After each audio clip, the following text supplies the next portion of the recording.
Was this song really a hit in 2012? Seems like yesterday. Call Me Maybe.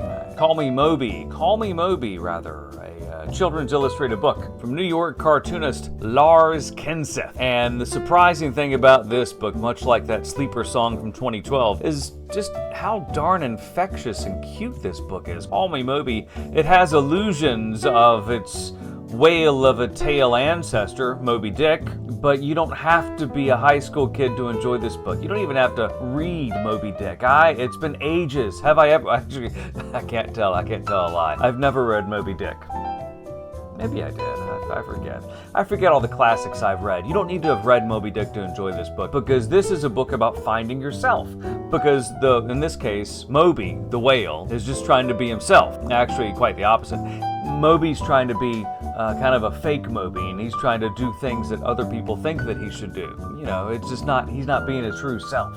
That's the best way to look at this. I mean, he goes to the ship that's on the surface and tries to play with them, but he's too tall and they view it as an attack, and he doesn't fit in. He's not sure what's going on. And at the end of the book, he finally figures out, hey, I'm not going to be everybody's cup of tea, but whose cup of tea I am, we're going to have some fun times. And then Moby and the squid go off and have some fun. They play together. What's not to love about this book? This is pre-K through first grade fun. If you say to yourself, this doesn't sound very complicated, it's not.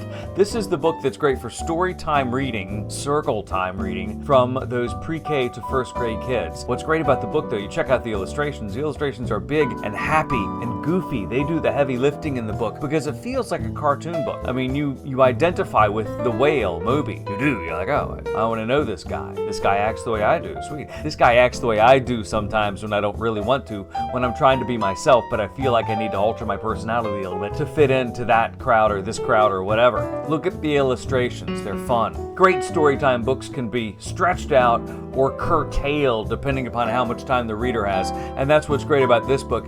If the reader really wants to ham it up with the voices and the pointing out of the art and stuff, they could do that. If they want to slow it down, they could do that also. It's one of those great illustrated books, mainly because of the art. The art is great, and it says to yourself, maybe there's a whole line of books that could allude to other classic pieces of literature, but they just take it from a sideways tilt. They view it as a children's book as opposed to the classic piece that it was, much like Throw Mama from the Train and those two authors. Can I get a clap for the Danny DeVito fans in the audience? There you go. It's Call Me Moby. It is a great, fun, happy illustrated book for those pre-K through first grade kids.